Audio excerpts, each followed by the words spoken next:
Saint-Esprit témoigne à notre esprit. La première manière, la manière principale pour aujourd'hui, pour que Dieu conduise quelqu'un, c'est par le témoignage intérieur du Saint-Esprit.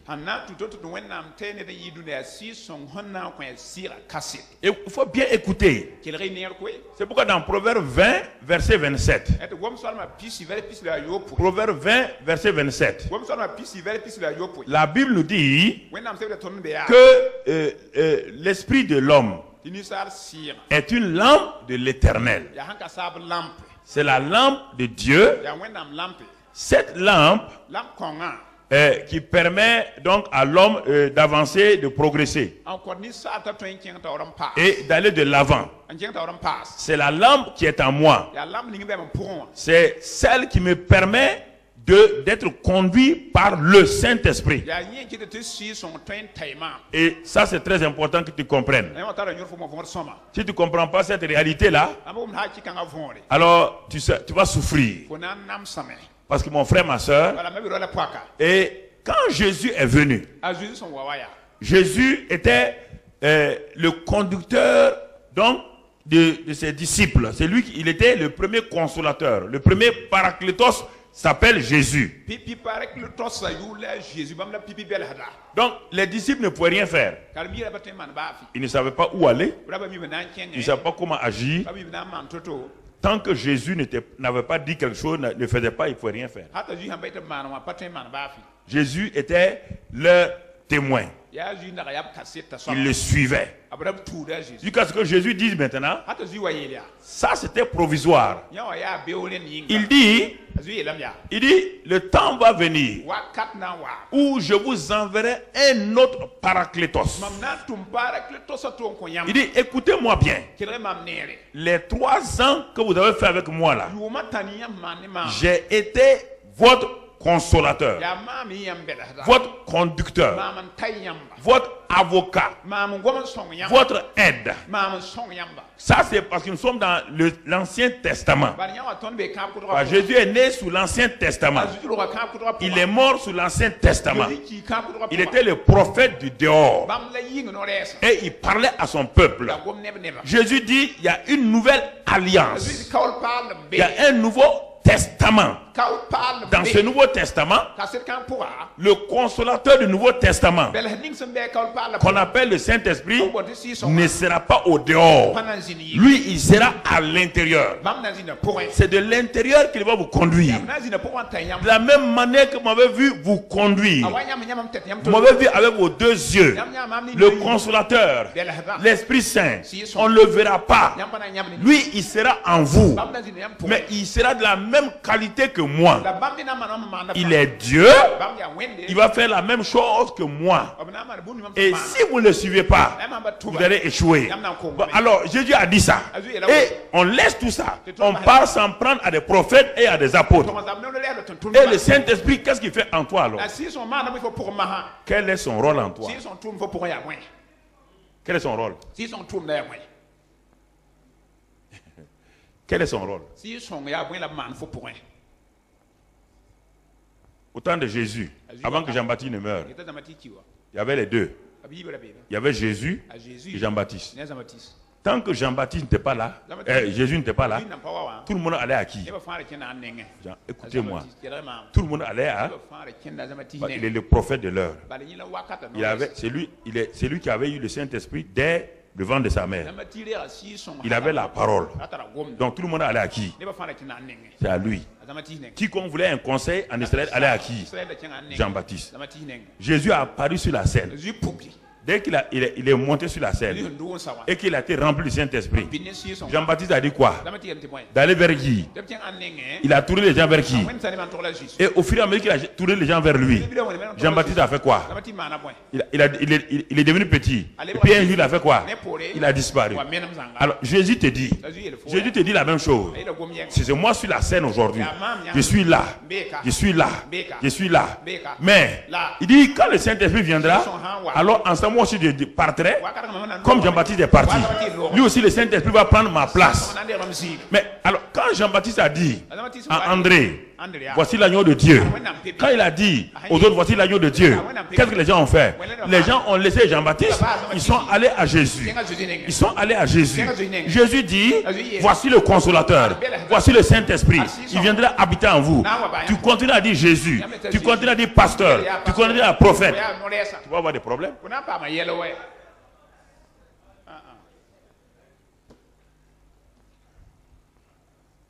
Si tu n'es pas conscient de ça, ta vie ne changera jamais. Non, je t'assure, ta vie ne changera jamais. Tu vas faire des luttes. On va prier pour toi. Tu vas courir voir toutes les prophétesses du monde. Il n'y aura pas de changement. Dieu est intelligent. Dieu ne peut pas venir habiter en toi et laisser la gloire à un homme. Laisser la gloire à un homme. Un prophète qui est lui, un homme de Dieu comme moi, pécheur chronique, sauvé par grâce. Et le Dieu me dit, tu as le Saint-Esprit, j'ai le Saint-Esprit. Maintenant, mon rôle c'est de faire quoi? J'ai de l'expérience par rapport à toi. Je connais le Saint-Esprit mieux que toi. Je suis ton conseiller extérieur. Pour te dire, mon enfant, ne me regarde pas moi. Ne fixe pas tes yeux sur moi. Il y a quelqu'un qui est en toi qui est plus réel que moi. Il y a quelqu'un qui est en toi qui est plus fort que moi. Il y a quelqu'un qui est en toi qui connaît tes problèmes. Même avant que tu le parles, lui il les connaît. Moi je ne les connais pas. Je ne les connais pas. Et celui qui est en toi là, il est capable de te changer, de te transformer. Il est venu pour te donner un nouveau cœur. Ce que tu ne peux pas faire là, tu ne peux pas aimer les gens. Lui il est amour. Tu ne peux pas pardonner. Lui il est pardon. Tu ne peux pas te réconcilier. Lui il est réconciliation. Il vient habiter en toi. Tu demandes à un homme de prier pour que tu pardonnes à quelqu'un. Ça n'ira pas. Ça ne peut pas aller.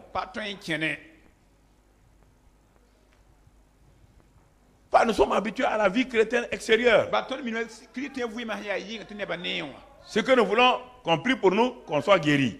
Mais quand tu es guéri, et ta vie, ta famille est en train d'être détruite avec ton mauvais caractère, comment tu vas faire?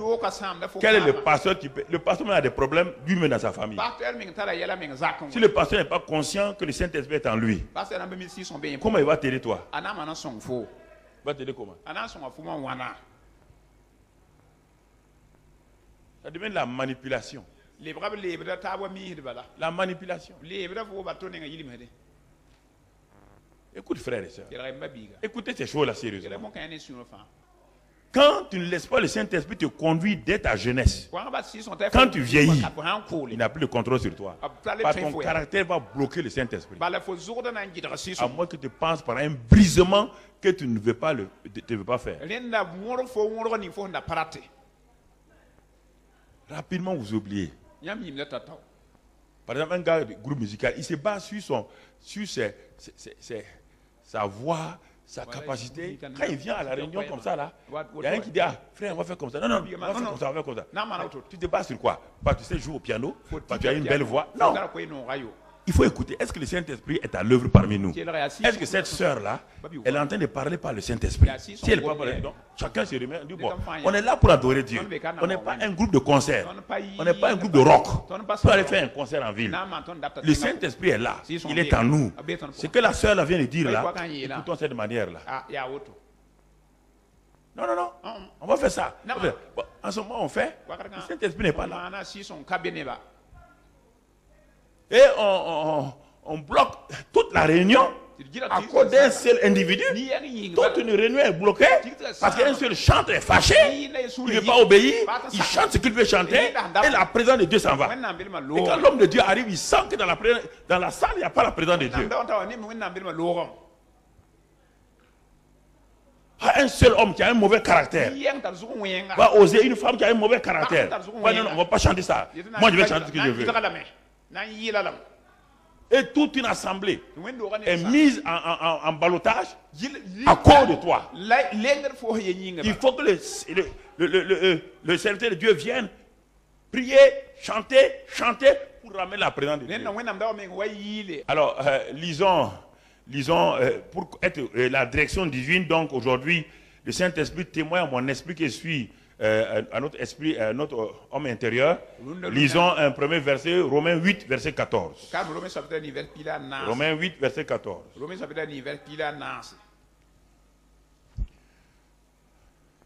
Regarde bien ce que la Bible dit. Regarde bien ce que la Bible dit. Tous ceux qui sont conduits par le Saint-Esprit. Tous ceux qui sont conduits par le Saint-Esprit. Ceux qui sont conduits. Conduits. Jésus conduisait les gens. Il les appelait disciples. Quand le Saint-Esprit conduit quelqu'un, il n'est plus disciple, il est fils. Le Saint-Esprit conduit les fils.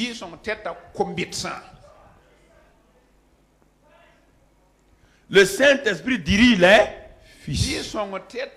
Il donne la direction divine aux fils. Tous ceux. On n'a pas dit tous les chrétiens, hein? Non. Ceux et celles qui se laissent conduire par le Saint-Esprit sont fils de Dieu. Regardons le premier fils de Dieu. Allons lire dans Luc 4, verset 1. On ne va pas lire Luc 3, 21 là parce que, bon, va dans Luc 3, 21. Après, on va aller dans Luc 4, pour que tu comprennes. Luc 3, 21 d'abord. 21, 22. Luc 3, 21, 22. Il dit, tout le monde se faisant baptiser. Jésus fut aussi baptisé. Ça, dans Luc 3, 21. Il fut aussi baptisé. Et quand il a été baptisé, pendant qu'il priait, le ciel s'ouvrit. Oui, Jésus, le disciple de Dieu est parti. Et regardez maintenant, verset 22. Quand le ciel s'ouvrit, qu'est-ce qui va se passer? Et le Saint-Esprit descendit sur lui, sous une forme corporelle, comme une colombe. Alors, mon frère, et une voix, écoutez maintenant, quand le Saint-Esprit est venu, regardez le témoignage de Jésus. Une voix fit entendre du ciel ces paroles: tu es mon fils bien-aimé, en toi j'ai mis toute mon affection, toute ma plénitude.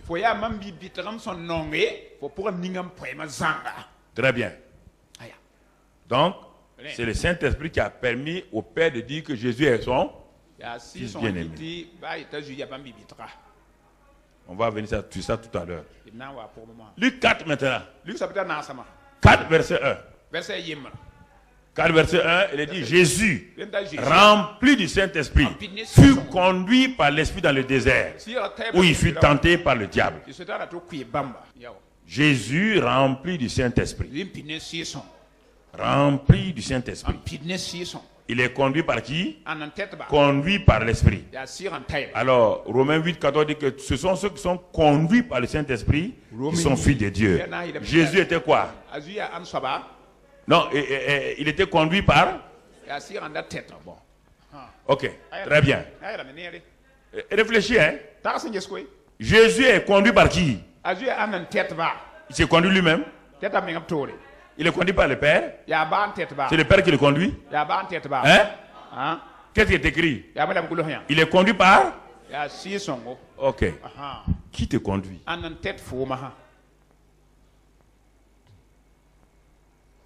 Non, qui te conduit? Dans la vérité, qui te conduit? Qui dirige ta vie? Tous ces accidents spirituels que tu fais là, si le Saint-Esprit te conduit, tu crois que tu peux faire ces accidents-là?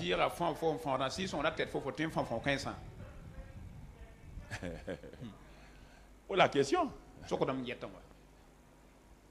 Le Saint-Esprit peut, ta vie que tu as là, déjà même le dimanche passé, les 5 points là, tu as regardé. Regarde, quand tu t'es noté, tu t'es évalué. Tu crois que ça, le Saint-Esprit te conduit avec une évaluation comme ça? Le Saint-Esprit conduit quelqu'un. Et quand il s'évalue, il arrive à un résultat si médiocre. C'est pas vrai. Les chrétiens en ville ne savent pas. On ne les enseigne pas. On est chrétien seulement. On va à l'église. On fait ceci. On fait cela. Les actes ne font pas de toi un chrétien. Mais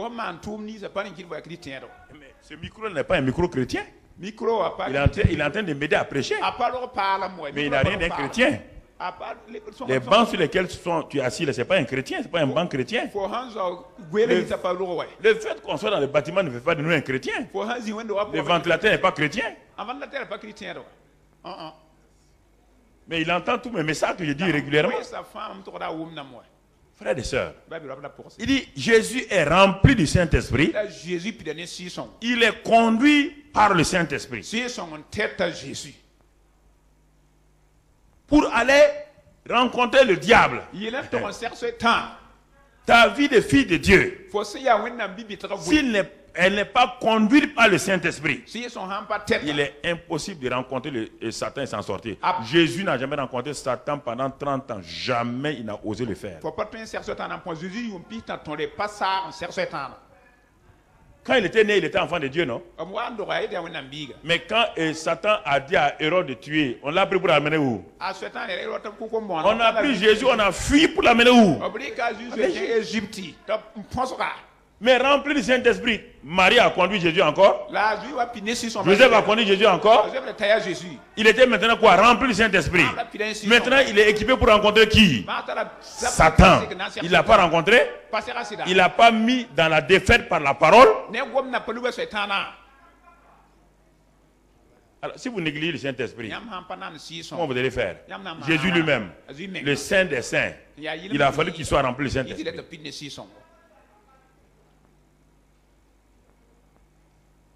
Il a fallu qu'il soit rempli du Saint-Esprit. Satan rôde cherchant qui il va dévorer. Il rôde. Il n'y a que ceux qui peuvent le vaincre. Ce sont ceux qui sont remplis du Saint-Esprit, qui sont conduits par le Saint-Esprit. Pas n'importe quel chrétien, pas n'importe quel pasteur. Non et non et non.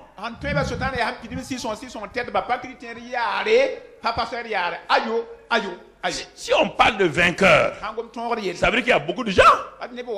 Si on dit vainqueur de la course, ça veut dire qu'il y avait 1000 coureurs. Mais il y a un seul qui a vaincu. Un seul qui a franchi la ligne dans les normes. Alors quand on parle de la vie chrétienne, on ne parle pas que tous les chrétiens ont vaincu. On dit ce sont ceux qui sont conduits, qui laissent leur vie personnel. Voici mon mari a fait ça là. Mais je suis conduit par l'esprit. Alors je dis à mon mari, je te pardonne pour ça là. Je dis à ma femme, je te pardonne pour ça là. C'est eux qu'on appelle filles de Dieu. Ils sont conduits par le Saint-Esprit est en eux. Il est en eux. Donc vous comprenez? Saint-Esprit est en eux. Alors, mais comment le Saint-Esprit conduit maintenant? Comment il conduit les gens?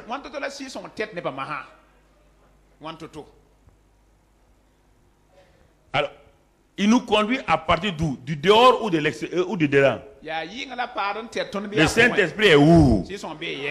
Non, vous avez l'air d'hésiter. C'est-à-dire que vous voulez... Est-ce qu'il est au dehors? Tu peux le voir? Tu peux le saluer? S'il te conduit, c'est d'où? Ton conducteur de voiture est conduit du dehors. Il est assis où? Dans la même voiture, au même niveau que toi. Tous les deux, vous vous voyez, non? Vous parlez ensemble, non? Ton chauffeur là, vous parlez ensemble. Mais en réalité, puisqu'il a le volant, qui dirige ton voyage? C'est toi? Hein? C'est le chauffeur. Si tu t'as mis à prendre le volant du chauffeur, au moment où il veut tourner là, il va aller comme ça, il y a quoi? Et ça, c'est pourquoi beaucoup de chrétiens ont des problèmes. Quand le Saint-Esprit dit, on va aller là, et il veut tourner pour aller là. C'est pourquoi il y a beaucoup d'accidents, accidents spirituels dans la vie des chrétiens, accidents de mariage, parce qu'ils ne comprennent pas. Saint-Esprit conduit du dedans, pas du dehors. Tous ceux qui sont appelés conducteurs dans ce monde-là sont toujours à l'intérieur. Le pilote est à l'intérieur de l'avion. Le cheminot est à l'intérieur du train. Le capitaine du bateau est dans le bateau. Le Saint-Esprit est venu en nous pour nous conduire de l'intérieur. De l'intérieur. C'est pourquoi le verset 16 maintenant, Romains 8, 16. Comment il va nous conduire? C'est ce qu'on va voir aujourd'hui. C'est la première manière, la manière principale pour que le Saint-Esprit nous conduise sur Romains 8, verset 16. Il est dit là-bas quoi? L'Esprit lui-même. L'Esprit lui-même. Attendez. Témoigne à notre esprit. Voilà. L'Esprit lui-même. Hein, rend témoignage à notre esprit que nous sommes enfants. On retient la partie rend témoignage à notre esprit. C'est notre message de ce matin. Il rend témoignage à mon esprit. C'est la première manière quand nous sommes conduits par le Saint-Esprit. Ce n'est pas par les visions. On viendra plus tard. Tu peux devenir chrétien, mourir sans voir de vision. Ça ne t'empêche pas d'être vainqueur. Tu peux ne même pas recevoir une seule prophétie. Ça ne t'empêche pas d'être vainqueur. Si tu écoutes ce que je te dis ce matin-là, donc le témoignage intérieur est le plus grand, est la manière la plus puissante pour que le Saint-Esprit te conduise. Je vais te montrer qu'il a voulu te conduire plusieurs fois par ça, tu as refusé. Et c'est pourquoi je vais te dire des témoignages. Tu vas te rendre compte toi-même que à cause de ça, tu as fait trop de dégâts dans ta propre vie.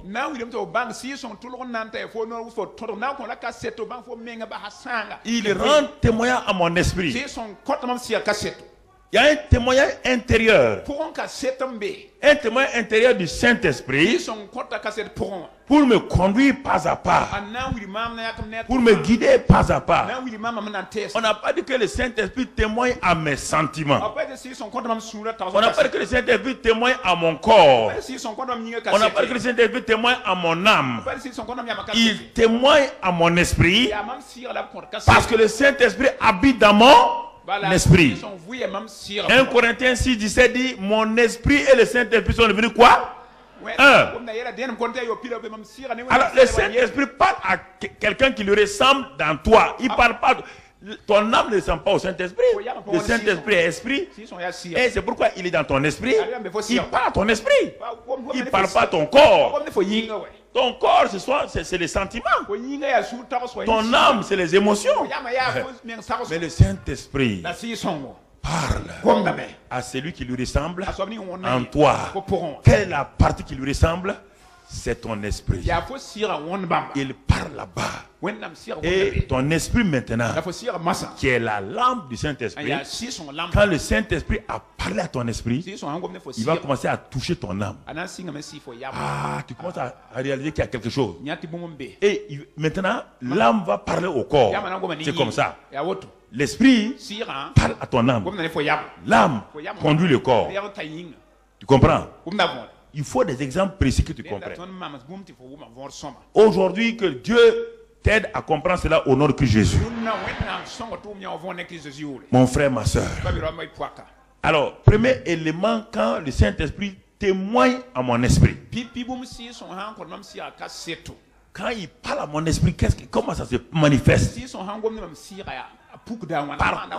Par quoi puis-je savoir que le Saint-Esprit est en train de témoigner à mon esprit? Je vais rendre ça dans les termes naturels que tu comprennes. Pourquoi? Première manière, quand il témoigne, je vais appeler ça la résistance intérieure. Résistance intérieure. C'est l'un des moyens par lequel, et ça c'est l'aspect négatif, après je vais te montrer l'aspect positif. C'est le plus et le moins qui fait la lumière. C'est ça, je vais te montrer d'abord l'aspect négatif. Mon frère, ma soeur, un jour, un frère voulait sortir de sa maison. Il est arrivé à la porte de sa maison. Il voulait ouvrir. Il a senti une résistance intérieure, son esprit. Puis son corps n'est pas au courant de quelque chose. Son âme n'est pas au courant. Mais son esprit étant éclairé par le Saint-Esprit. Et le Saint-Esprit connaissant toutes choses. Lui, il sait ce qu'il y a. Le Saint-Esprit a dit à son esprit. Mais il a fait par quel moyen? Par le témoin intérieur. En voulant poser son pied, tout de suite, il y a eu une résistance intérieure en lui. Il a redéposé son pied dans le salon. Il a voulu essayer plusieurs fois. Rien. Qu'est-ce qu'il a fait? Alors, il est sorti par une autre porte. Pour savoir qu'est-ce qui se passe. C'est un chrétien, il a appris à connaître la voix, le témoin intérieur du Saint-Esprit. Alors quand il est venu du dehors là, vers sa porte du salon, il a trouvé un cobra, un serpent qui était prêt. Dès s'il avait mis son pied là, le serpent le mordait en même temps. Ça s'est passé par quoi? Il ne sait pas qu'il y a un serpent au dehors. Écoutez-moi. Il ne sait pas qu'il y a un serpent au dehors. Quand il a fermé sa porte hier nuit, il n'y a pas de serpent. Personne ne lui a téléphoné qu'il y a un serpent. Mais comment le Saint-Esprit va parler à un homme qui ne sait pas qu'il y a un serpent? Comment il va le faire? Par prophétie? Par vision? Non! Par le témoignage intérieur. Une résistance. Ce qu'on appelle encore un feu rouge. Feu rouge. Feu rouge. Feu rouge. Simplement feu rouge.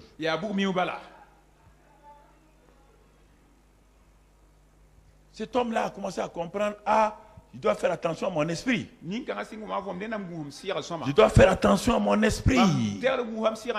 Car c'est lui. Moi, je ne sais pas ce qui se passe. Mais c'est lui qui me dirige. Un missionnaire était sous un arbre. Les hamacs, là, vous voyez, les hamacs en chaud, il a attaché ça à 2 arbres. Vers 13 h, il faisait la sieste. Il était couché dans le hamac. Il se balançait. Se balançait. Brusquement, il réalise qu'il doit sortir du hamac. Non. Il regarde à gauche, il regarde à droite, il ne voit rien. Il se couche encore. Le sang intérieur là, commence à pousser plus fort. Et puis, comme c'est trop fort, il a sauté du hamac. Les mambas verts qui était sur l'arbre là est tombé sur la hamac net.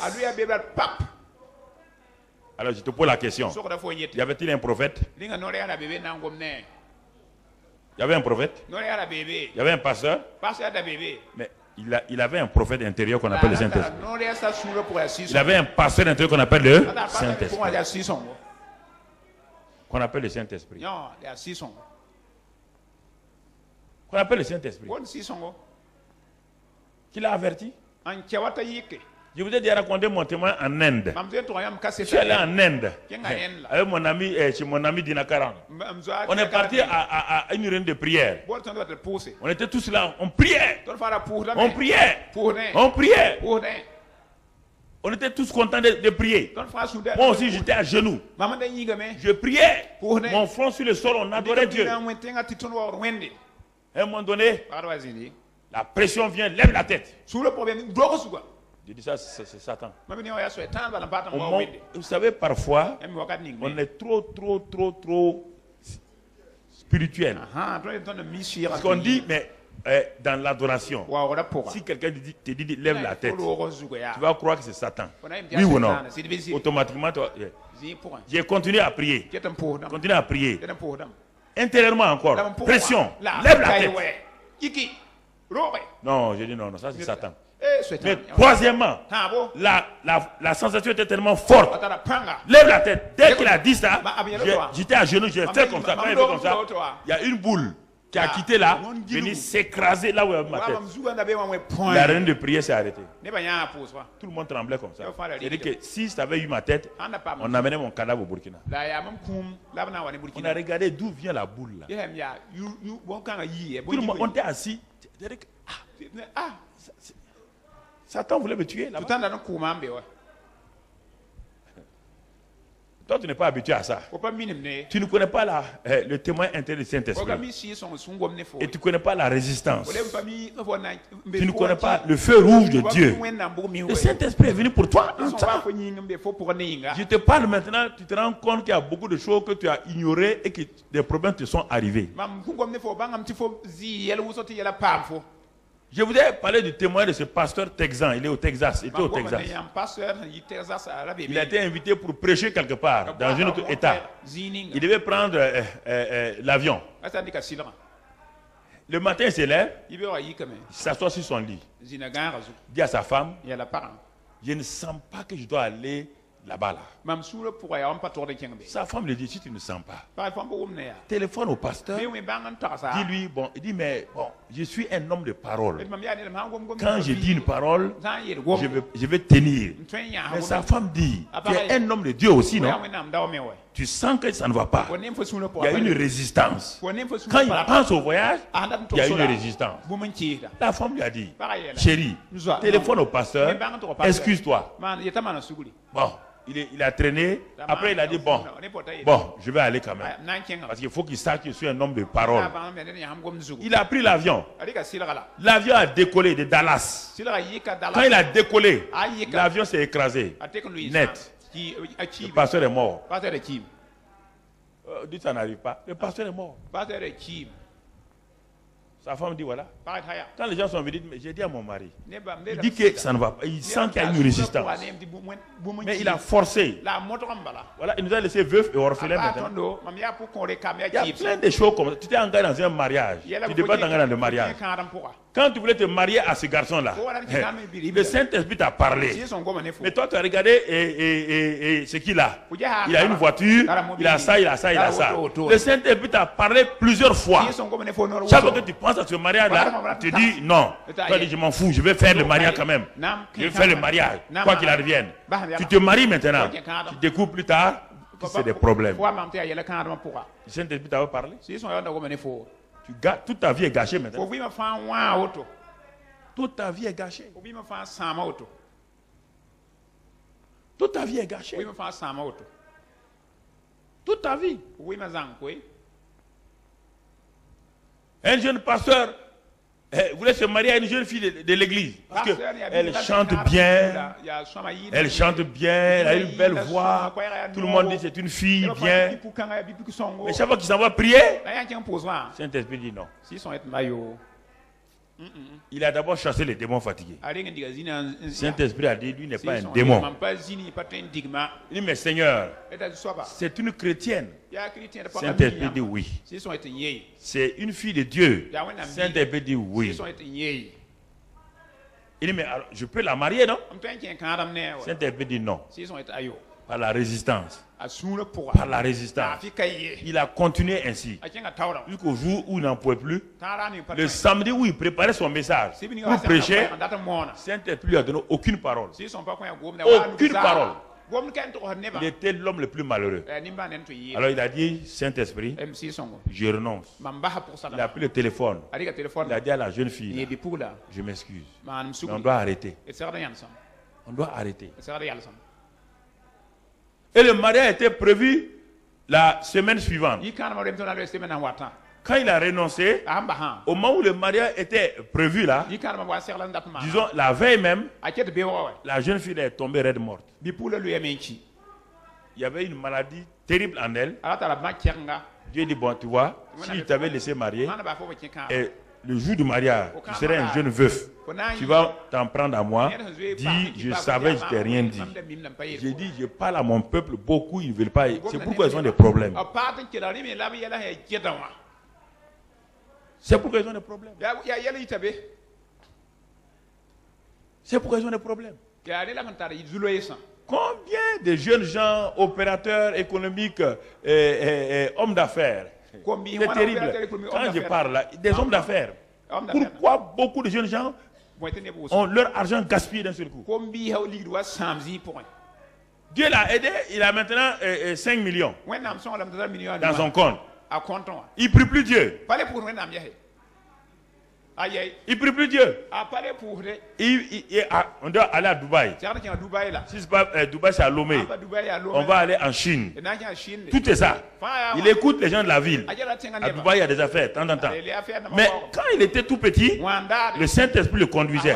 Maintenant qu'il a eu 5 millions, il prend son affaire. On dit qu'à Dubaï, maintenant, on vend telle chose. En Chine, on vend telle chose. Il s'en va en Chine, il achète tel produit et il envoie par l'Union européenne. Arrivé à Paris, on dit ah non, ces produits-là sont prohibés. On a tout arrêté à Paris, on a tout détruit. D'un seul coup, il est tombé en ruine. En Chine.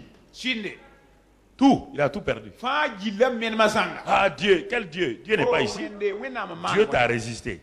Dieu t'a dit non. Tu as écouté la voix des gens.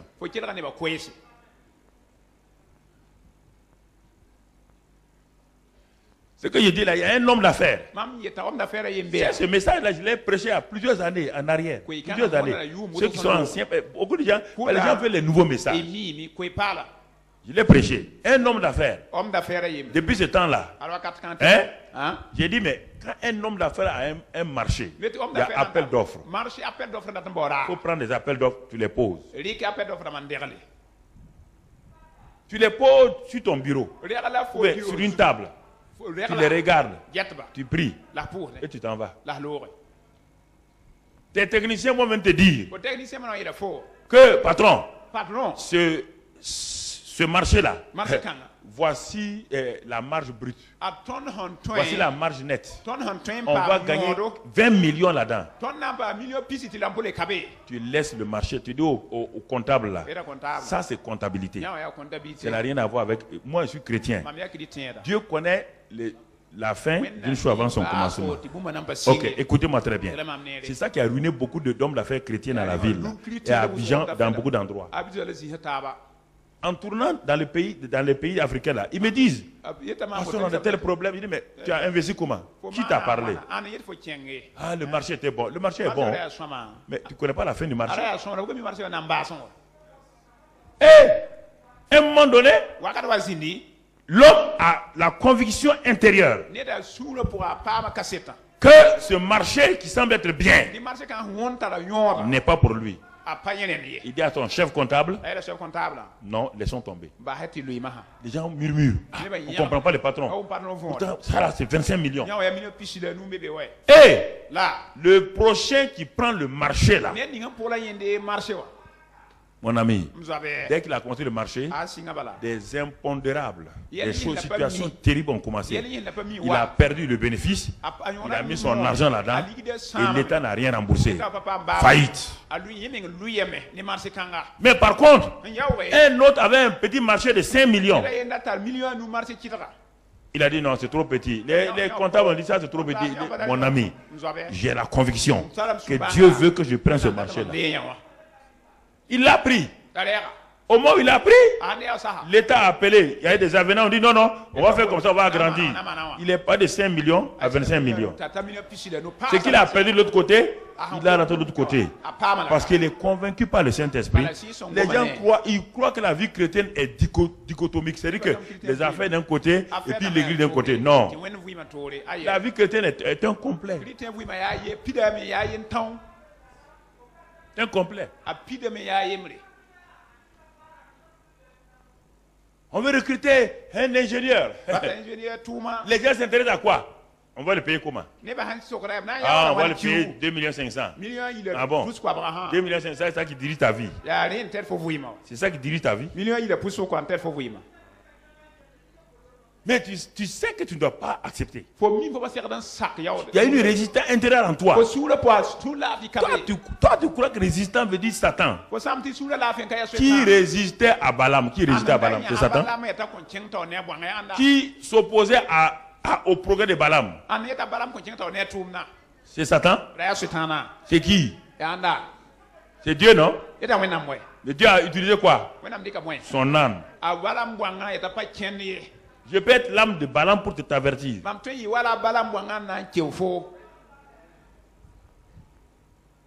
C'est le Saint-Esprit.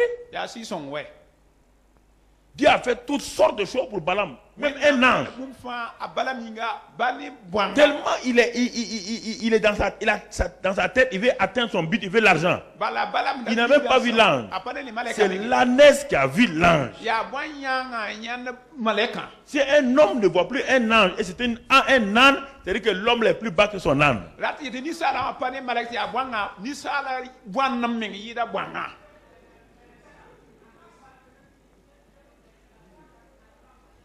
Chérie, on va construire à l'orée de la ville, on va construire une villa. Il y a un parc formidable. Regarde, il y a... Oh, la femme dit, moi je ne sens pas qu'on doit construire une maison là-bas.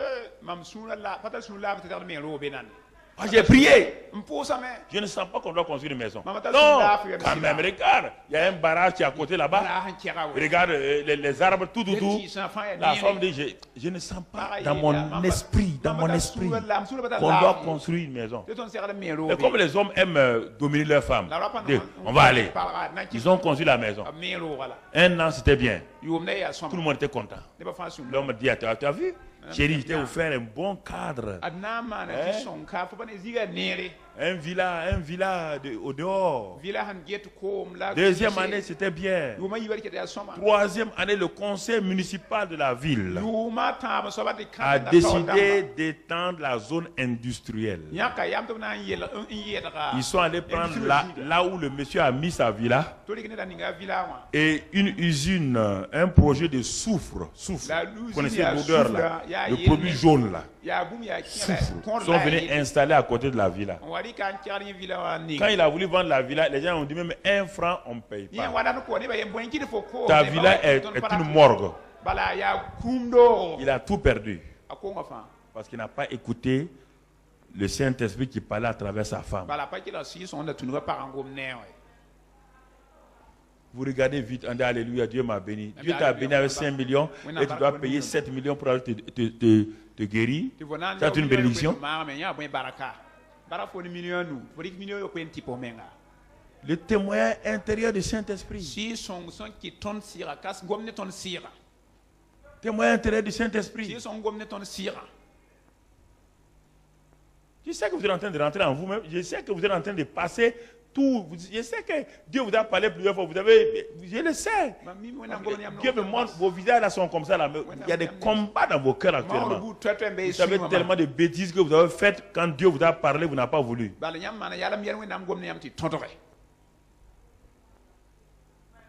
Hein? Tel médicament. L'homme veut prendre. La femme dit ne prend pas. Je sens que on dirait le médicament est mauvais. Il quitte là. C'est le docteur Intel qui a dit ça. Le docteur Intel a dit ça. La femme dit mais moi je sens que ce n'est pas le médicament. L'homme prend le médicament. Quand il prend le médicament, quand il a avalé, c'est en ce moment que le docteur téléphone. Vous avez touché au médicament là? Oui. Le docteur dit oh là là. La femme dit, j'avais bien dit. Je ne suis pas docteur. Mais le Saint-Esprit est en moi. Il m'a dit de ne pas toucher au médicament. Le docteur vient de téléphoner maintenant. Qui s'est trompé. C'est fini. L'homme est parti comme ça.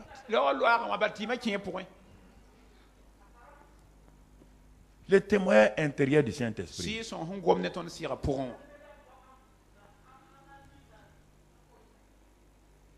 Dès qu'on dit qu'on va de tels produits, vous voulez les produits cadeaux bon prix, les hommes d'affaires là. Vous voulez des produits bon prix. On a dit à ordinateur maintenant, on a pris des ordinateurs qu'on a requinqués, on a mis des choses, on vient vous vendre. Après, personne ne vend les ordinateurs. Voici, tout votre lot est à terre.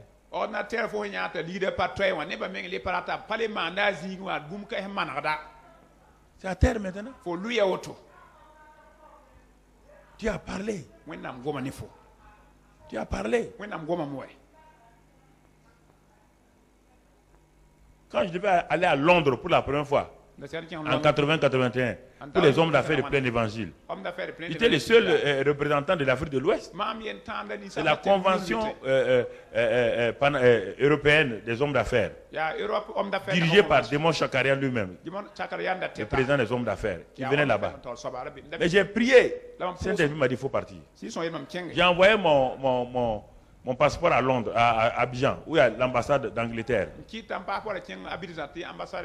pas envoyé les papiers. Ils m'ont dit non, ils ont mis un tampon dessus que je ne peux pas rentrer en Angleterre.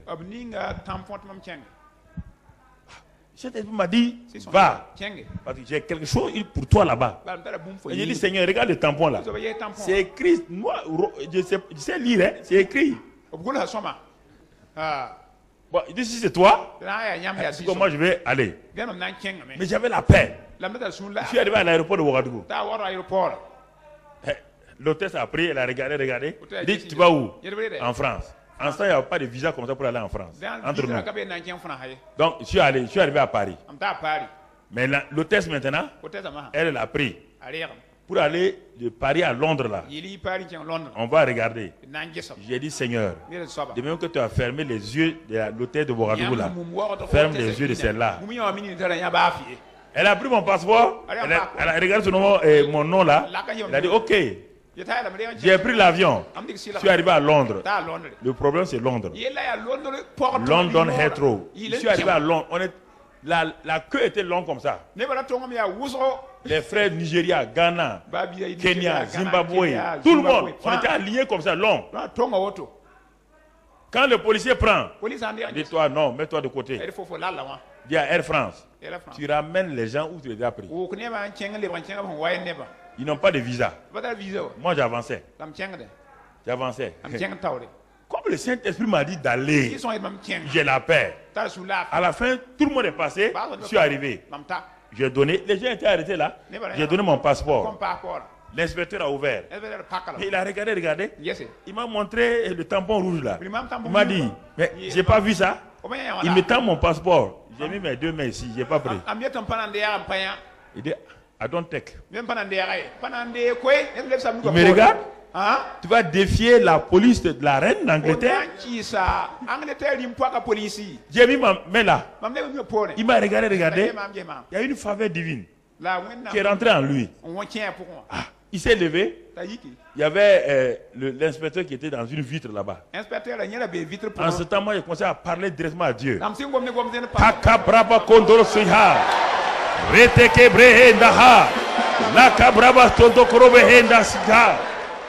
Alléluia. Je ne peux pas arriver à Londres sans aller à la Réunion. Quand il est parti, tout le monde regardait maintenant. Les gens étaient arrêtés. Tout le monde regardait. Quand il est parti voir l'inspecteur là, l'inspecteur a pris les choses. Il a dit non. Non, il était fâché. Il dit au policier là, de venir même. Il est revenu encore. Il mettant mon passeport. Le policier m'a regardé. Regardez. Qu'est-ce qu'il a fait? Il s'est levé. Il y avait le rang. Il s'est levé. Il a disparu. Il est parti chez le commissaire de l'aéroport. Il est parti là-bas. Les gens croient que je suis fou. Tout le monde me regarde maintenant.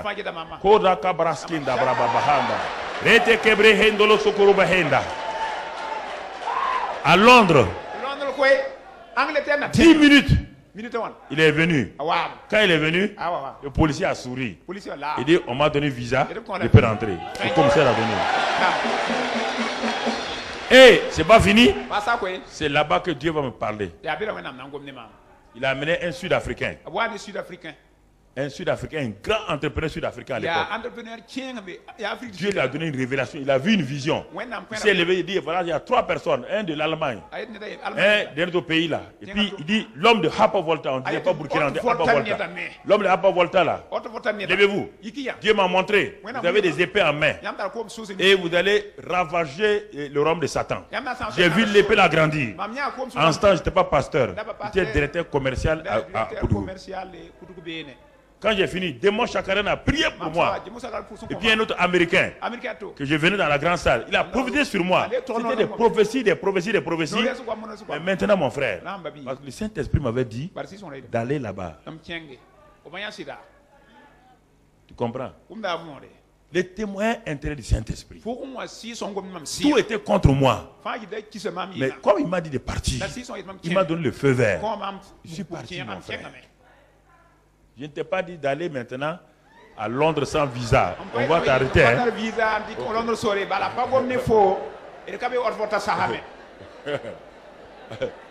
Voilà. Faut pas aller. Papa Karambiri est parti à Londres sans visa. Par la foi, je vais aller à Londres. On va t'arrêter de mettre en prison 5 ans à Londres, tu vas comprendre. C'est par le témoignage intérieur du Saint-Esprit. Alléluia. Les témoins intérieurs du Saint-Esprit. Très, très, très important, frère. Je vous dis, c'est le meilleur moyen par lequel nous conduit. Feu vert, feu rouge. Feu vert, feu rouge. Résistance, soulagement et paix. Résistance, feu rouge, soulagement, paix intérieure, feu vert. Alors mon frère, ma soeur, alors ça c'est pas dans beaucoup de domaines. Dans mes décisions financières, dans mes voyages, dans mes visites, dans tout ce que je vais entreprendre. Et si tu comprends ces choses-là, et tu vas aller de l'avant, et tu vas progresser. Alors c'est important. Important. Une femme était assise dans l'église. Brusquement, elle n'a plus la paix. Elle est assise dans l'église, elle n'a pas la paix. Quelque chose bouge dans son cœur. Et la pensée lui dit, retourne à la maison. Elle dit, mais on est en plein culte là. Retourne à la maison pour faire quoi? Sûrement, il y a une parole de Dieu pour moi. Satan veut me retirer ça. Mais la résistance est forte. La pensée va à la maison. Bon, à la fin, elle a pris son sac. Elle est sortie rapidement. Elle a pris sa voiture. Elle est arrivée, elle a ouvert la maison. Dès qu'elle a mis son pied dans sa chambre, le feu était en train de brûler. Si elle était restée à la réunion, elle va trouver que toute sa maison a brûlé. Toute sa maison avait brûlé. Quand elle est arrivée, elle a ouvert, le feu avait été déclenché. Elle a pu éteindre rapidement le feu. Les témoignages intérieurs du Saint-Esprit. Une autre femme, elle était dans la rue comme ça. Et puis brusquement, le Saint-Esprit lui a parlé. Parle en langue, parle en langue, parle en langue. En pleine rue comme ça là, elle a trouvé un endroit, elle s'est assise. Elle a parlé en langue, parlé en langue, parlé en langue, parlé en langue, parlé en langue. Et puis il a eu la paix. Saint-Esprit lui a dit, c'est résolu. Et en ce moment-là, un autre homme passait, elle l'a vu. C'est la femme de son patron. Elle dit, que faites-vous ici, madame? Et puis elle avait des larmes. Elle dit, mais pourquoi vous pleurez? Elle dit, non, quelque chose s'est passé chez moi. Donc l'agent là l'a pris du moins, l'a amené à la maison. Quand ils arrivaient à la maison, comme elle parlait en langue là, elle est arrivée à la maison, elle a trouvé que les voleurs étaient rentrés dans la maison, avaient tout raclé. Mais ils n'ont pas pu aller loin, comme elle parlait en langue là, ça les a obligés, ils sont allés poser ça à côté du voisin, ils ont disparu. Elle a ramassé ses affaires dans la maison.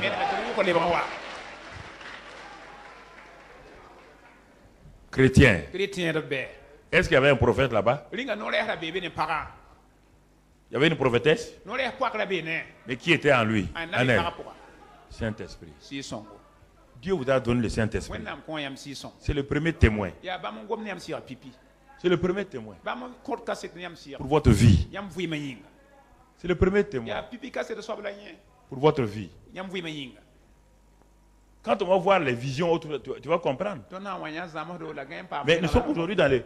Ce n'est pas quelque chose de spectaculaire. Les chrétiens aiment les choses spectaculaires. Ça, c'est tellement simple. Tu es assis dans ton bureau, il te parle. Tu sais qu'ici, là, quelle que soit la difficulté, tu t'en sortiras. Ce n'est pas quelqu'un qui te l'a dit, hein. Mais quand tu regardes les circonstances là, tout est négatif. Mais à l'intérieur, tu sais que ça là c'est pour toi. Et tu sais où tu vas aller. Et tu sais pourquoi tu es là. Et quand un jeune a ça, cette certitude-là, il n'a pas peur de la vie. Quand les autres, ils voient les autres jeunes courir, il est là tranquille. Il sait que sa vie là sera un succès. Il n'essaie pas tout. Il ne manipule pas les gens. Il sait que sa vie est un succès.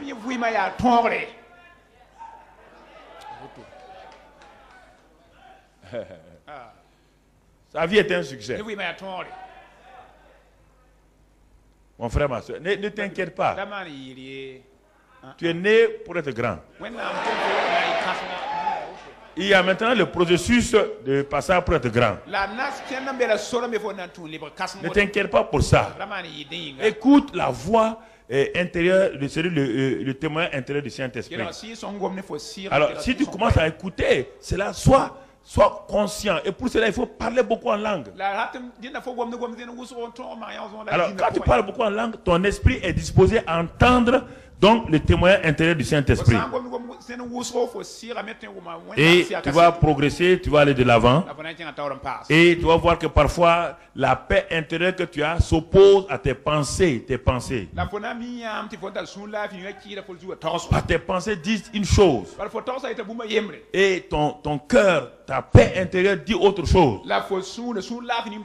Il faut écouter donc le témoignage de ton esprit. Le témoin intérieur il est surnaturel mais n'est pas spectaculaire. Il n'est pas quelque chose pour dire il a fait. Non, c'est surnaturel mais pas spectaculaire. Parfois ça peut prendre des jours avant que la chose n'arrive à te convaincre. Alors, pour aller vers la fin ce matin, parce c'est toute une série qu'on va voir. Mais je commence par la chose importante, les témoignages intérieurs du Saint-Esprit dans ton esprit. Il y a des méthodes que les gens utilisent aujourd'hui qui leur créent des problèmes. Et par exemple, la méthode gédéonique de Gédéon. Dans Juge 6, 34, on va le lire. Juge 6, 34. Non, avant d'aller là-bas, on va lire d'abord Acte 17. Quelques exemples pour que on va les lire rapidement. Acte 17, verset 15. Paul devait voyager pour aller à Rome. Ceux qui accompagnaient Paul le conduisirent jusqu'à Athènes. Puis il s'en retournait chargé de transmettre à Silas et à Timothée l'ordre de le rejoindre plus tôt. Verset 16. Et comme Paul les attendait à Athènes, il sentait au-dedans de lui son esprit s'irriter. Son esprit, pas son âme. Quelque chose, vous comprenez? On parle de son esprit. Quelque chose faisait qu'il n'était pas à l'aise. Son esprit était irrité, pas son âme, pas son corps. Donc tu comprends? Le témoin intérieur du Saint-Esprit. Parfois ton esprit est irrité, il est mal à l'aise. Parfois c'est la paix et le repos. Ça veut dire feu rouge, feu vert. Tu comprends? Alors regardons maintenant Acte 20, verset 23. Comment Paul, qui a déclaré Christ en nous là. Regardez comment lui-même il a pratiqué cela. Son école d'apprentissage était dans le livre des Actes. C'est pourquoi il a écrit dans Colossiens plus tard. Alors, regardez, seulement de ville en ville. C'est Paul qui parle. L'Esprit Saint m'avertit. Ouais, bien, il m'avertit. C'est pas par une prophétie, par une révélation. Il m'avertit. Le Saint-Esprit m'avertit de ne pas aller là-bas. On m'a invité de ne pas aller là-bas. Il ne me dira pas pourquoi. Le Saint-Esprit me dit, quelqu'un est mort au village. Et comme la plupart des chrétiens mon oncle est mort, ils prennent la voiture, ils sont le prochain cadavre sur la route. On ne part pas à toutes les funérailles comme ça. On ne part pas. Les morts appellent certaines personnes à mourir. On ne se lève pas comme ça, aller dans tous les villages, aller enterrer n'importe qui. Un homme qui n'a jamais vécu une vie correcte, qui vivait des fétiches, il meurt seulement, tu prends la route pour aller. Tu seras le prochain cadavre. On parle avec discernement. C'est pourquoi sur beaucoup de routes nationales, beaucoup de gens, ceux qui sont au funérailles, des voitures se renversent, on dit après, c'est vos traditions. Voilà le problème, on ne se met pas à aller parce que quelqu'un est mort.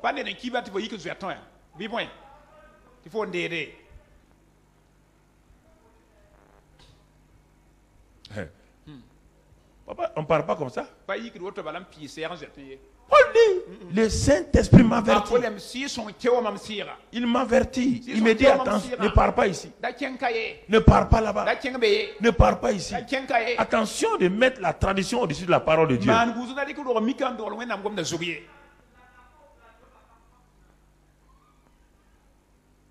Faites attention. Le Saint-Esprit t'avertit. Il y a des gens qui m'écoutent qui savent. Ils ont eu des accidents bêtement. Quelqu'un est mort dans leur village. Il a un véhicule. Les gens sont venus dire, on va aller, on va aller. Dans son cœur, il dit non, je ne dois pas aller. Mais comment? Donc toi, tu n'es pas sociable. Hein? Telle personne est morte dans le village là. Je ne sens pas que je dois aller.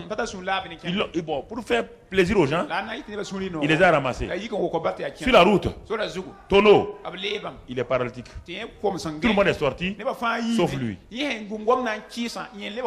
Dans la ville de Ouagadougou, ceux qui m'écoutent là, ils savent. Il y en a plein. Plein. Sa femme lui dit, mais si tu savais que tu es parti. Les gens du village là m'ont forcé. Les gens du village t'ont forcé. Maintenant tu es assis là. Où ils sont? Où ils sont?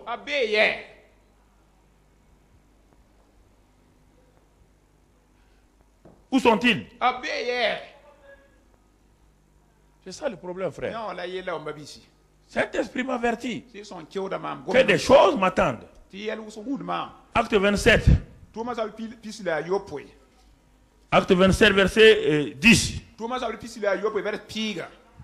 Regarde ce que Paul nous dit encore. Ils allaient maintenant à Rome. Et ils sont arrivés dans un endroit. Paul dit, je vois, ô homme, je vois. Quand on dit je vois, ça ne veut pas dire qu'il a une vision. Quand quelqu'un dit je vois, c'est-à-dire que je réalise, je sens quelque chose, je vois. On n'a pas dit qu'il a une vision, non. C'est-à-dire, je sens dans mon esprit que le voyage là sera dangereux. Il dit, il ne se fera pas sans péril et sans beaucoup de dommages. Non seulement pour la cargaison, mais pour le navire. Mais encore pour nos personnes. Les gens ont dit, ah bon? Toi, tu sens ça? Tu es marin? Il dit non. Tu as déjà conduit un bateau? Il dit non. Ils sont allés demander au pilote. Tu vois l'homme qui est assis là-bas. C'était un illuminé. Il a dit que lui, il sent. Qu'il voit. Il voit quoi? Qu'il a vu que le bateau est en danger. Nos marchandises sont en danger. Nos vies sont en danger. Le pilote du bateau a ri. C'est ça que les gens du monde ne savent pas. Et que beaucoup de pasteurs ne savent pas. Ils ne connaissent pas le surnaturel qui est un témoignage du Saint-Esprit. Ils ne connaissent pas ça. Ah, les démons. Quand tu as fini de chasser tous les démons de Ouagadougou, tu vas vivre comment? C'est pas là le problème. Le problème, quelle est ta relation avec le Saint-Esprit? Quelle est ta communion avec le Saint-Esprit? Quelle est ta relation? Ta relation. Ils ont mis Paul en minorité. Quand ils l'ont mis en minorité, Paul dit allons-y. Maintenant, en plein milieu de la mer, une tempête s'est levée qu'on ne peut plus maîtriser. Paul était assis dans son coin. 14 jours, ils n'ont pas vu le soleil. 14 jours, ils ne mangeaient pas. Ils ont toutes les marchandises des commerçants là. Ils les ont tous jetés dans la... Paul était assis dans la... C'est le 4e jour où Dieu a eu pitié de ces gens-là. Il a envoyé un ange maintenant dit à Paul, non seulement tu ne vas pas mourir, mais à cause de toi, les gens ne vont pas mourir. Mais leur bateau là sera perdu. Dis-leur ça. C'est en ce moment que Paul est parti leur dire, tout le monde a écouté. Les gens maintenant, pourquoi Paul savait écouter le témoignage intérieur du Saint-Esprit. Témoignage intérieur du Saint-Esprit. Ici, moi-même, j'ai dit à plusieurs personnes, tu es sûr que celui-ci est ton mari? Tu es sûr que celle-là est ta femme? Non, non, pasteur, on a prié, on a vu qu'on était mariés, on a vu que toi-même tu nous mariais. Mais il y a des couples que j'ai mariés qui ne sont plus ensemble. Ça n'a même pas fait 1 an. Comment Dieu peut-il mentir comme ça? Si toi tu n'as pas de discernement, quand tu viens devant ton pasteur, le pasteur peut avoir le discernement. Il peut avoir la voix intérieure du Saint-Esprit. Tu es sûr que tu dois te marier à celle-là? Non, non, non, non, Dieu m'a dit. Ok. Je te pose la question, tu es sûr? Quand on va arriver aux rêves et aux visions, tu vas comprendre que les rêves et les visions viennent de plusieurs domaines et tu vas comprendre. Mais l'élément important, c'est ça. C'est ça là d'abord. Ma vie n'est pas conduite par un homme de Dieu. Ma vie est conduite par le Saint-Esprit. Est conduite par le Saint-Esprit. Frères et sœurs. Et avec ça, tu es presque sûr à 100% de réussir. Alors, c'est pourquoi Galates 5 nous dit, le même Paul insiste, il dit aux Galates 5, verset 25. 5, 25. Il nous dit dans ce passage-là, voilà ce qu'il nous dit, nous, si nous vivons par l'Esprit, marchons aussi selon l'Esprit. Si tu as été né de nouveau par le Saint-Esprit, il ne peut pas te faire naître de nouveau. Et toi, tu vas te conduire en dehors du Saint-Esprit. Le Saint-Esprit qui t'a fait naître de nouveau là, est le même Saint-Esprit qui va te conduire. Et le verset 16 dit ceci. Je dis donc, marchez selon l'Esprit et vous n'accomplirez pas les désirs de la chair. Marchez selon l'Esprit. Vous n'allez pas accomplir les désirs de la chair. Regardons le cas de Gédéon maintenant rapidement. Juge 6, 34. Juge 6, 34. C'est étonnant. Un jeune homme que Dieu est venu pour bénir. Regardez le verset. Gédéon fut revêtu de l'Esprit de l'Éternel. L'Esprit de Dieu est sur lui. Il a le Saint-Esprit. Mais regardez. Regardez au verset, le verset 36 maintenant. Il envoya des messagers dans tout Manassé qui fut convoqué pour marcher à sa suite. Non, 36. Gédéon dit à Dieu, si tu veux délivrer Israël par ma main, comme tu l'as dit,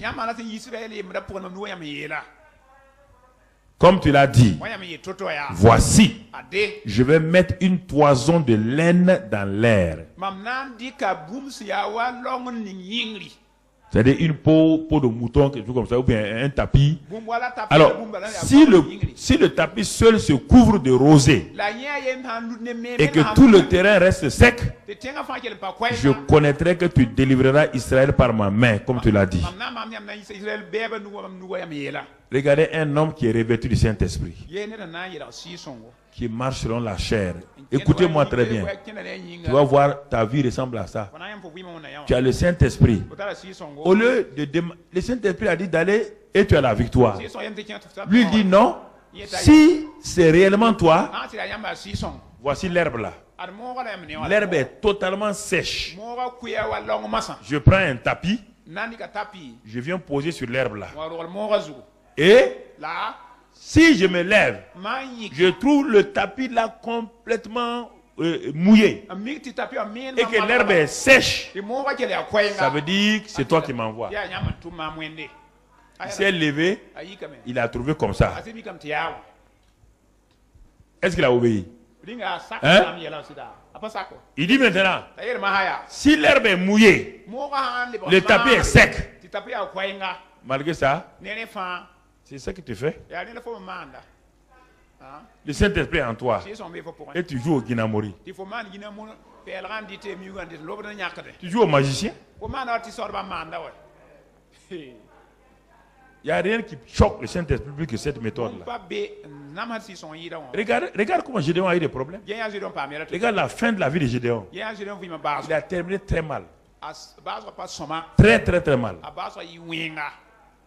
Il ne croit pas au Saint-Esprit. Il croit au Saint-Esprit plus les méthodes charnelles.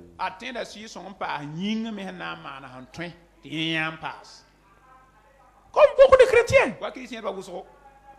Le Saint-Esprit est en eux. Mais ils n'arrivent pas à accepter ce fait. Vous les voyez d'ouvrir la Bible. Quand le mouvement charismatique a commencé, et beaucoup, je suis allé dans plusieurs réunions des mouvements charismatiques. Ils avaient peur de lire la Bible. Alors, qu'est-ce qu'ils faisaient? Ils partaient, ils ouvraient la Bible, et puis on met un doigt.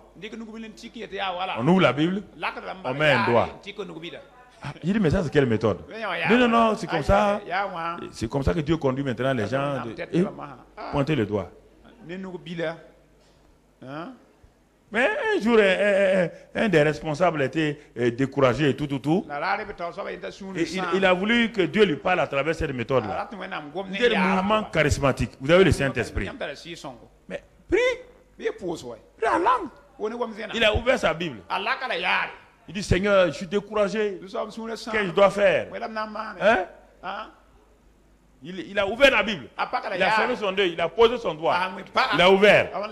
Il est écrit là-bas, Judas sortit et se pendit. Judas est sorti, il allait se pendre.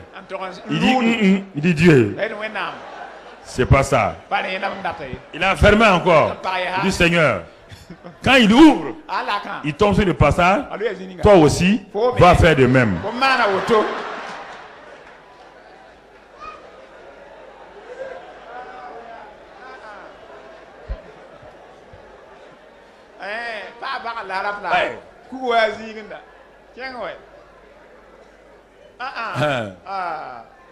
Vous croyez que c'est Guinamori? Avant d'être converti, je connaissais la Bible de cette manière-là. Quand on devait passer le baccalauréat, nous tous on avait peur. Il y a un de mes amis qui a dit qu'on allait quelque part à Paspanga. Il y a quelqu'un là-bas qui utilise la Bible. Or moi je n'étais pas chrétien, j'étais musulman. Il utilise la Bible. Il dit comment? Non, allons. On est parti. Le monsieur a pris la Bible là. Il a mis une ficelle. Un fil comme ça. Il a renversé la Bible. Donc maintenant, il dit Sainte Bible. Bon. Moi je tiens ici. Lui il tient là-bas. Il dit Sainte Bible. Si l'homme là doit réussir au baccalauréat, il faut danser maintenant. Ou bien aller vers la gauche. Hey. Moi je regarde, j'ouvre un nez pour regarder. Effectivement la Bible, mais ça ne va pas à gauche, ça va à droite. Donc j'avais signé mon échec déjà. Il utilisait la Bible comme ça, des choix bizarres comme ça. Quand j'étais chrétien, j'ai demandé pardon à Dieu. J'étais sorcier. J'ai utilisé la Bible pour faire des choses comme ça. Même il y a des chrétiens ici, quand ils veulent dormir la nuit, oh, Sainte Bible, ils mettent sur la tête. Parle-moi. La Sainte Bible va parler à quelqu'un. Gédéon, il a échoué. Il a échoué, frère. Arrêtez.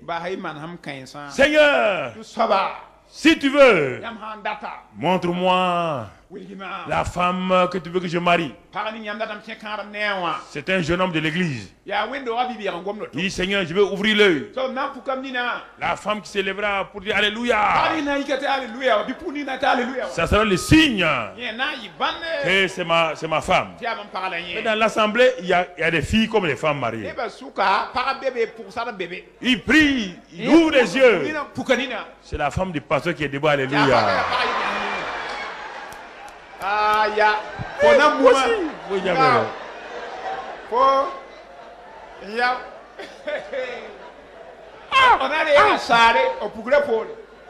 La femme ne pensait qu'elle était debout. Donc Dieu t'a exaucé.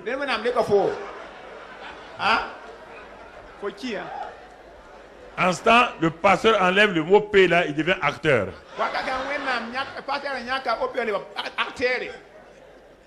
Ouais, vous comprenez? Il y a plein de choses comme ça. Plein de choses.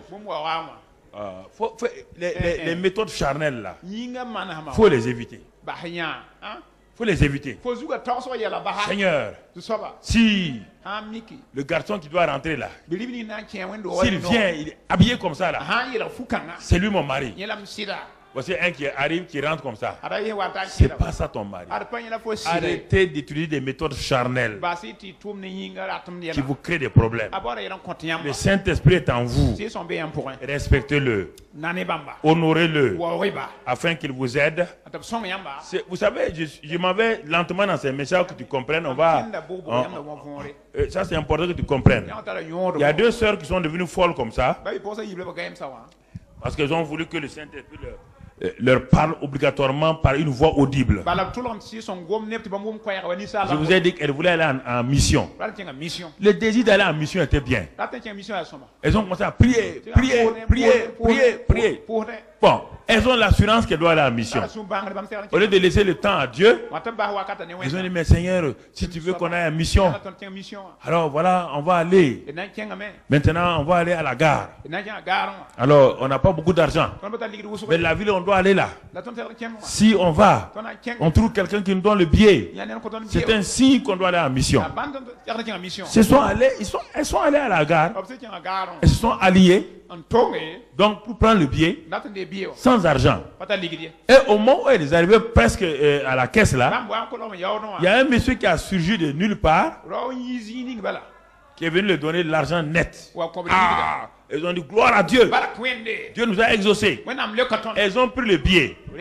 Quand elles ont pris le billet maintenant, elles sont allées, elles ont demandé à quelqu'un, un des travailleurs de la gare là, quel est le quai sur lequel on doit s'arrêter? C'était en Angleterre. Quel est le quai sur lequel on doit s'arrêter pour être dans telle ville? Mais le monsieur dit que mais dans telle ville, il n'y a pas de train. Le train ne part pas là-bas. Il dit non. Dieu leur a dit. Le monsieur dit il n'y a pas de train pour aller là-bas. Alors, quelle est la voix qui leur a parlé? Est-ce qu'il va inventer des rails maintenant? Elles ont insisté.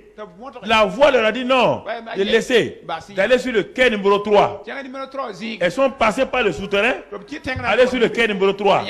Arrivées là-bas, les trains sont partis. Elles ont demandé au chef de gare, quel est le train qui part dans telle ville? Le chef de gare dit, il n'y a pas de train qui va dans telle ville là. Il n'y a pas de rail. Avant le soir, les deux sœurs sont devenues folles. Les méthodes charnelles d'imposer à Dieu, c'est comme ça, c'est comme si là, ça ne va pas mon frère, ça ne va pas, ça ne va pas. Quand tu es à Koudougou, il y a un jeune qui était fiancé à une jeune fille. Bon, ils ont dit mais nous on doit se connaître. Avant de se marier, ils ont commencé à prier. Ils sont rentrés dans une chambre. Si c'est la volonté de Dieu, qu'on se connaisse, que personne ne vienne frapper à la porte. Satan a dit Amen. Satan a dit Amen. Satan a éloigné tout le monde. Il a dit aux démons là, éloignez tout le monde. Éloignez tout le monde. La jeune fille, elle n'était pas très sûre. Quand c'est fini maintenant, quand c'est fini net, personne n'est venu. Maintenant, le Saint-Esprit a commencé à travailler.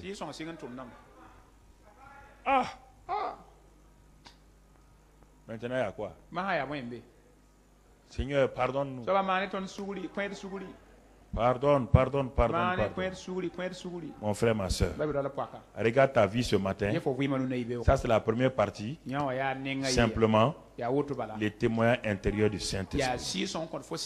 Alors, est-ce que tu expérimentes cela? Regarde ta vie. On a fait l'évaluation l'autre jour. Mais si tu n'honores pas le Saint-Esprit en toi, si tu ne l'honores pas, si tu ne lui donnes pas la place, si tu ne pries pas en esprit beaucoup, et si tu ne laisses pas le Saint-Esprit te diriger, beaucoup de tes décisions seront influencées par tes propres pensées. Beaucoup de tes décisions seront influencées par les hommes, et beaucoup de tes décisions professionnelles seront dirigées par le marché, seront dirigées par les circonstances. Quand rien ne va dans un pays, ça ne veut pas dire que l'homme d'affaires chrétien doit penser avoir peur, non. Et c'est pourquoi Isaac a eu la conviction dans la famine. Et Isaac ne savait pas, il ne connaît pas les lois économiques. Quand on va arriver à ça, tu vois, la voix du Saint-Esprit qui dirige les gens, tu vas comprendre ça. Mais quand il a entendu le Saint-Esprit dire de s'aimer dans la famine, c'est-à-dire qu'il ne peut pas comprendre. Ah, les gens disent un pays dans la corruption, un pays dans les problèmes, ça ne va pas. Les journaux parlent de ça. C'est juste. Du point de vue naturel, c'est juste. Mais qu'est-ce que le chrétien fait? Les victoires, il n'y a pas de victoire sans circonstances négatives. Il n'y a pas de victoire. Ne croyez pas que c'est quand tout va bien que vous êtes dans la volonté de Dieu. La volonté de Dieu, c'est toujours quand rien ne va autour de vous et que vous obéissez à Dieu. C'est ça. Quand tout va bien, même l'athée marche correctement.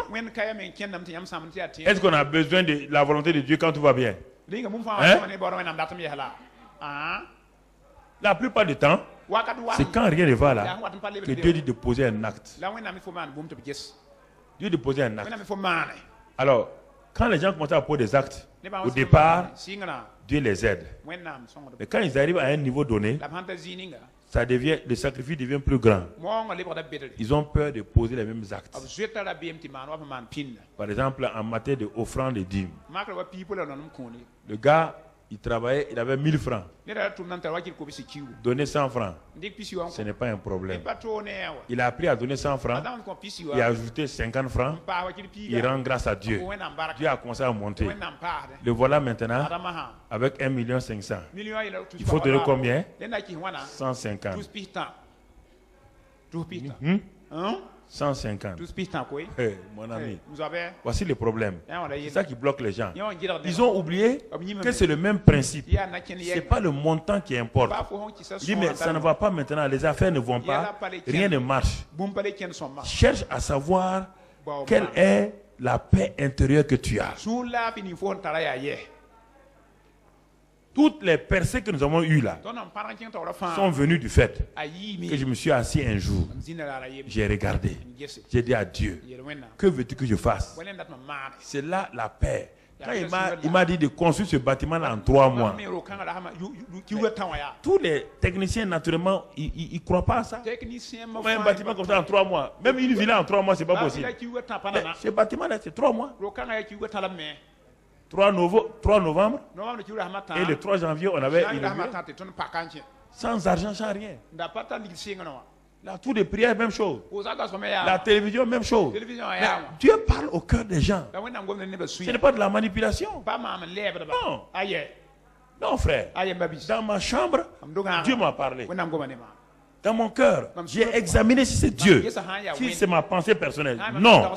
Mais les choses étaient négatives.